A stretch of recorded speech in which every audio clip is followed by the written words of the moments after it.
내 인생의 가장 큰 전환점은 그날 상사로부터 들은 말 한마디에서 시작되었다. 민준 씨, 들어봐. 우리 회사가 지금 엄청 힘든 상황이라 정말 미안한데 자네한텐 오늘부로 사표를 내야 할 것 같아. 순간 머리가 하얘졌다. 열심히 일한 지 10년, 회사를 위해 밤낮 없이 고생만 했는데 이렇게 한순간에 모든 게 무너질 줄이야. 도대체 앞으로 어떻게 살아가야 할지 7살 난 아들 현우는 어쩌나. 막막함이 밀려왔다. 일자리를 잃은 나는 며칠 동안 술에 절어 하루하루를 보냈다. 취업 사이트엔 이미 수많은 사람들이 줄을 서 있었고 이력서를 넣은 곳마다 돌아오는 건 냉담한 거절뿐이었다. 어느 날 술에서 깬 내 눈에 띈 건 거실 한 구석에 놓인 세미나 광고였다. 불경기를 기회로 만드는 법 당신의 잠재력을 깨우세요. 술 기운에 이끌려 그 광고지를 집어들었다. 뭔가에 홀린 듯 세미나 장소로 향하는 발걸음을 멈출 수가 없었다. 강연장에 들어서자 나와 비슷한 처지로 보이는 사람들이 모여 있었다. 누구나 한 줄기 희망을 찾고 싶어하는 눈빛이었다. 연단에 오른 강사가 열정적인 목소리로 말문을 열었다.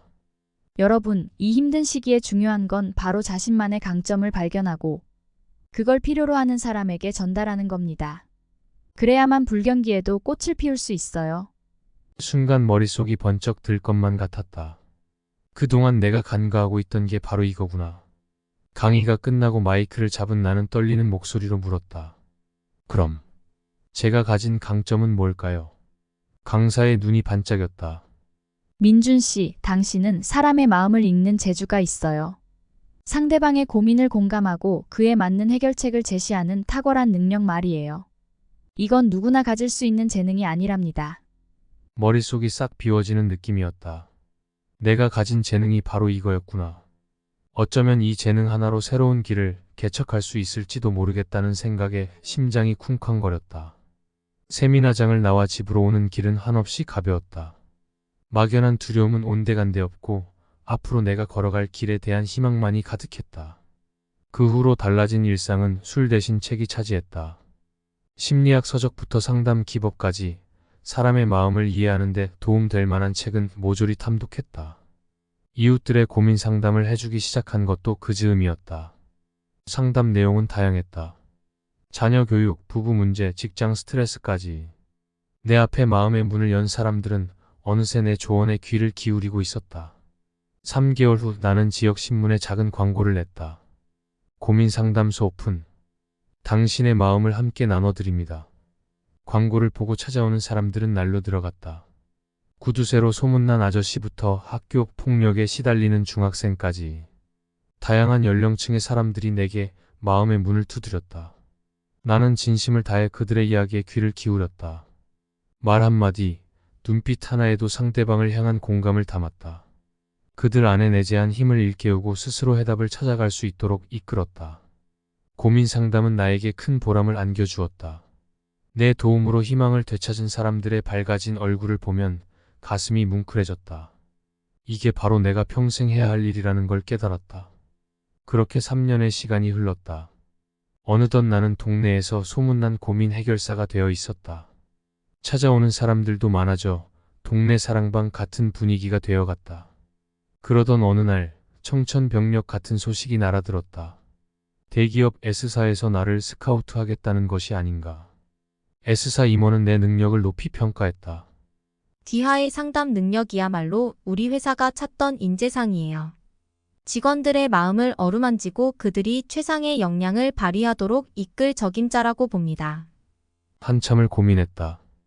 대기업에 들어가 안정적인 생활을 할 수도 있겠지만 돈을 받고 상담을 한다는 게 내 소신에 어긋나는 일 같았다. 결국 나는 정중히 거절의 뜻을 전했다. 제 능력을 인정해 주셔서 감사합니다. 하지만 저는 제 방식대로 도움이 필요한 이웃들과 함께하는 게 맞다고 봅니다. 앞으로도 그들과 희로애락을 함께 나누며 살고 싶습니다. 그로부터 5년 후 나는 민준 마음 상담소 간판을 걸고 정식 개업을 하게 되었다. 작은 2층 건물이었지만 내 인생의 터닝 포인트였던 그 세미나장만큼 소중한 공간이었다. 오픈 기념 파티에 초대된 사람들로 상담소는 발 디딜 틈 없이 붐볐다. 그 자리에는 내가 상담을 해준 사람들부터 지역 인사들까지 각계각층의 사람들이 모여 있었다. 여러분 덕분에 제가 오늘 이 자리에 설 수 있었습니다. 앞으로 이곳은 마음의 안식처가 되어줄 것입니다. 슬픔도 기쁨도 모두 함께 나누며 걸어가는 우리들만의 공간 말이죠. 뜨거운 박수가 쏟아졌다. 환한 얼굴들을 둘러보며 감격에 겨워 눈시울이 붉어졌다. 그때 한 노인이 떨리는 목소리로 말문을 열었다. 민준 선생, 자네 덕분에 내 인생의 봄이 왔어. 자넨 정말 내 생의 은인이야. 어르신의 말씀에 마음이 뭉클해졌다. 주위를 둘러보니 고개를 끄덕이는 사람들이 보였다. 나는 이들에게 희망을, 그들은 내게 삶의 의미를 선물해 준 것이다. 연단에 올라 떨리는 목소리로 말했다. 제가 오늘 여기까지 올 수 있었던 건 여러분 한 분 한 분의 도움이 있었기에 가능했습니다. 힘든 시기마다 저를 붙잡아준 따뜻한 손길들. 정말 감사드립니다. 앞으로도 민준 마음 상담소는 여러분의 마음을 보듬는 안식처가 되어 드리겠습니다. 인생의 구비구비마다 함께 손잡고 걸어가는 동반자가 되겠습니다. 천천히 고개를 들어 사람들을 둘러보았다. 눈빛마다 감사와 기쁨이 가득했다. 그리고 무대 뒤편에서 환한 얼굴로 나를 바라보는 아들 현우가 보였다. 어느새 훌쩍 자란 모습에 눈시울이 뜨거워졌다. 현우야, 내가 있어 아빠가 힘을 낼 수 있었어. 정말 고마워. 아들은 씩씩한 목소리로 대답했다. 아빠 존경합니다. 저도 아빠처럼 훌륭한 상담가가 될 거예요. 아들을 꼭 껴안았다. 그의 앞날에 행복만이 가득하기를 빌었다. 돌이켜보면 지난날 가장 힘들고 암담했던 순간에도 한 줄기 희망은 있었다. 그것을 잡고 결코 놓지 않았기에 오늘의 내가 있는 것이다. 강사의 말처럼 불경기는 기회였다. 잃어버린 줄 알았던 나를 다시 찾게 해준 값진 기회. 이제 나는 안다. 인생의 어느 순간에서든 희망의 씨앗을 발견할 수 있다는 걸. 그 씨앗을 잘 가꾼다면 언젠가 그 꽃은 필 것이다. 설령 화려하지 않을지라도 누군가에겐 소중한 위로가 되어줄 그런 꽃 말이다. 나는 그 꽃을 피워낸 사람들에게 말하고 싶다. 당신은 혼자가 아닙니다. 우리는 서로가 서로의 봄이 되어주는 거예요. 오늘도 내일도 힘찬 발걸음으로 함께 걸어가 봅시다. 여러분, 제 이야기가 도움이 되셨나요? 인생의 어두운 터널을 지날 때면 누구나 한 번쯤 희망을 놓고 싶어집니다. 하지만 그 순간에도 희망의 씨앗은 우리 안에 있어요. 조금만 주위를 둘러보세요. 어쩌면 여러분의 가장 큰 재능이 누군가에겐 꼭 필요한 것일 수 있습니다. 저에게 희망의 씨앗을 발견하게 해준 건 바로 마음 읽기였어요.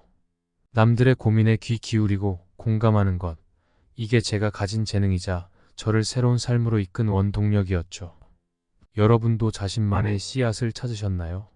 지금 당장 그 씨앗이 무엇인지 모르겠다고요? 괜찮아요. 조급해하지 마세요. 때로는 실패와 좌절 속에서 우리가 가진 것들이 빛을 발하니까요. 포기하고 싶은 순간 저와 제 이야기를 떠올려 주세요. 그리고 희망을 놓지 말아주세요. 여러분 인생의 봄은 반드시 올 테니까요.